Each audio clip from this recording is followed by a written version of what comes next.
Savanji, Ram Shindeji, distinguished guests on the dais, distinguished guests in the audience, the members of the media, ladies and gentlemen.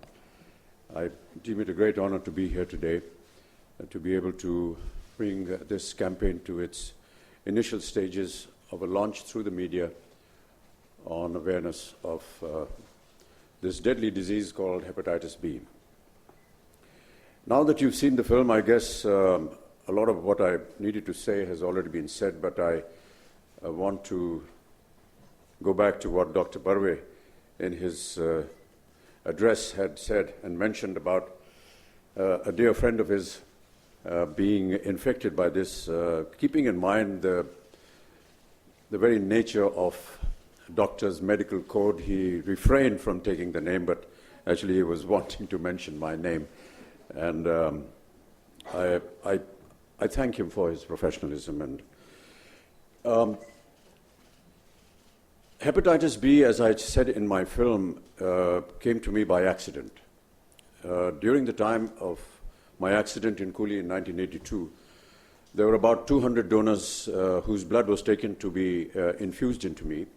And the Australian antigen hepatitis B had just perhaps 3 months ago been detected worldwide, and it was very new, and perhaps it was new for being detected also amongst various tests that were needed to be carried out before giving somebody blood. And therefore, one of the donors was carrying the hepatitis B virus, which went into my system. I continued to function as normally as I would, and in the year 2000, after 1982, in the year 2000, almost 18 years after that event, through a very normal and regular medical checkup that Dr. Barve, who's our family physician, and me went through, we discovered that indeed my liver had been infected and that I had lost 75% of my liver. So if I stand in front of you today, you're looking at a person who is surviving only on 25% of his liver. That's the bad part. The good part is that you can survive with even perhaps 12% of your liver. But really, no one wants to get into that kind of a condition. The important thing is that it's a very frightening phrase to use on somebody when you say that he's suffering from cirrhosis of liver, because cirrhosis of liver is normally associated with alcohol. I am a non-alcoholic. But to have this stigma of being suffering from cirrhosis of the liver is quite frightening.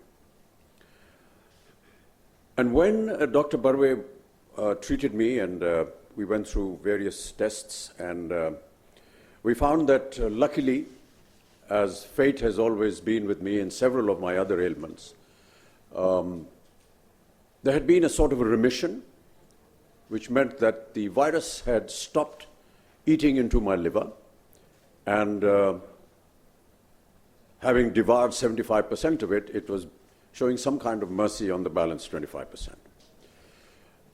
We went through a medical course, and I have to say here that during all my ailments and my medical history that I've had, I have always relied on the medical profession in my own country. I know that I have been in situations where I've had the means to be able to get treated abroad, but it has been my faith and trust in the medical profession and the doctors of India that I have always put my faith in, and I'm very proud of the fact that they've always done a marvelous job. So I want to congratulate them.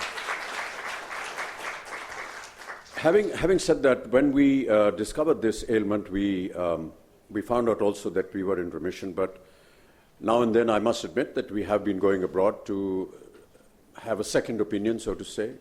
We went to some medical institutes in the United States of America, and I have to say that whatever diagnosis and the treatment that was being commanded to me by Indian doctors was no different from what the American doctors or doctors in any other part of the world were administering.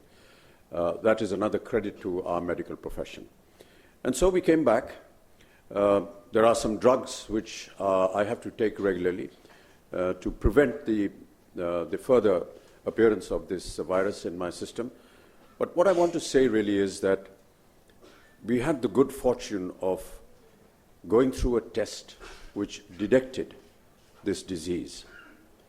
And as Dr. Barve very rightly said, that there are almost 100 people here, and he's pretty certain that at least 2 or 3 of you, God forbid, are perhaps carrying this virus within you and are unaware of it. Awareness, ladies and gentlemen, is a very important factor in any one of these diseases. If we are unaware of what you're carrying, you can come to a stage where it becomes too late. And that is very devastating, and we must prevent that, and which is why Dr. Barve and a few of his colleagues came to me one morning, and we decided that we must do something about this. We set up a meeting with the Honorable Minister, Mr. Nada, and I must thank him for very graciously giving us an audience and listening to our issues, and almost immediately setting up a system where he not only accepted what we were saying, but designed a campaign which would take care of not just hepatitis B, but as we all know, the government of India has launched the Indradhanush campaign, which is the massive inoculation program that the government of India stresses upon, and hepatitis B is also included in that. So I want to really thank you, sir, for having taken our little plea to you and having put it into practice. I want to say that during the time when we worked for polio under UNICEF, it took us almost 8 years to get India completely free of polio. Today, India is polio-free, and it took us 8 years for this campaign to succeed.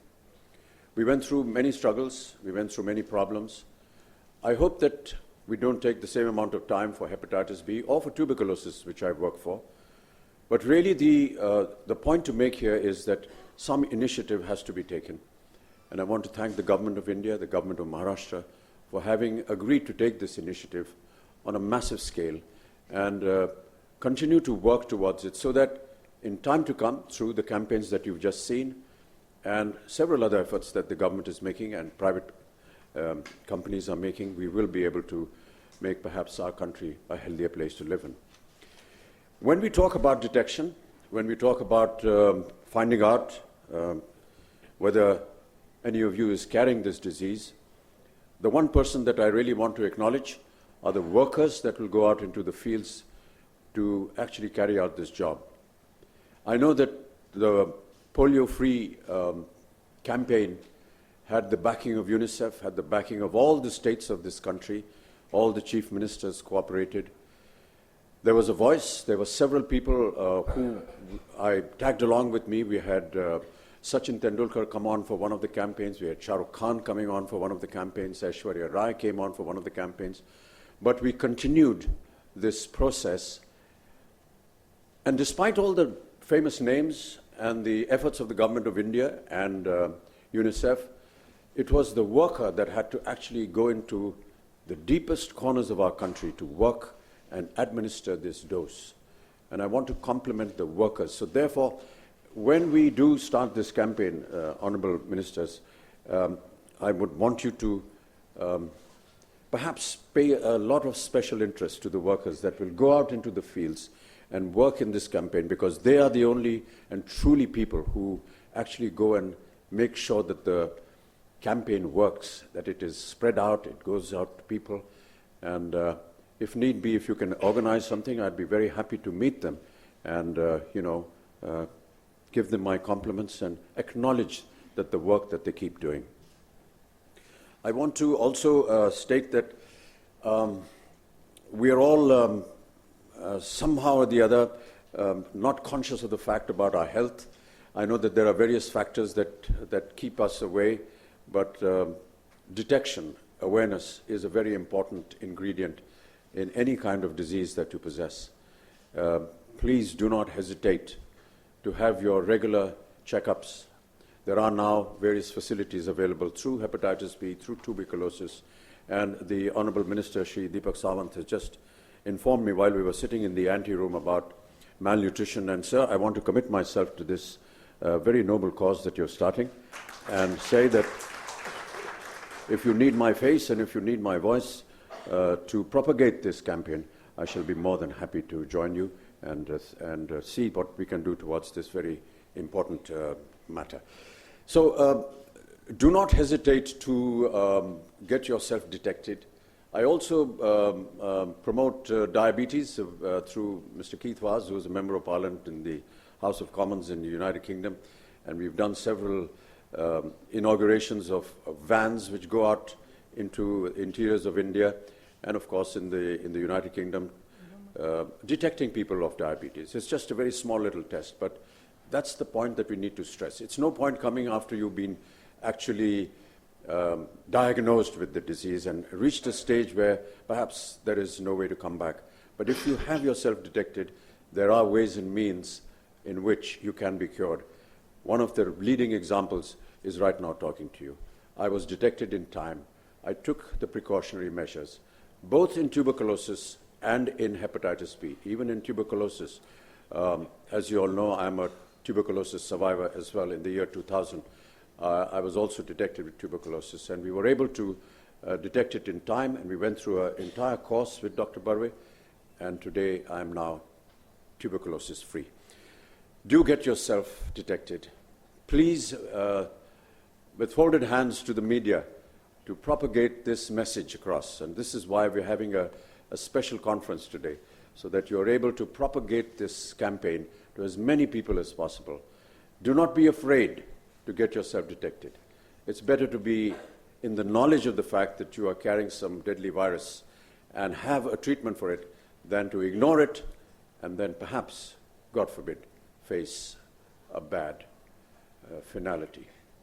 Thank you so much, ladies and gentlemen, and thank you so much for the very kind words that the speakers before me have been saying. But really, this is something extremely close to my heart, primarily because I feel that I need to tell the people that if it can happen to me, it can happen to anybody. And that is, I'm speaking out of great immodesty here, I know, but I just feel that if there is a face and a voice to something like this, and if that face and voice is also a sufferer, then it makes our communication a lot easier. Thank you so much.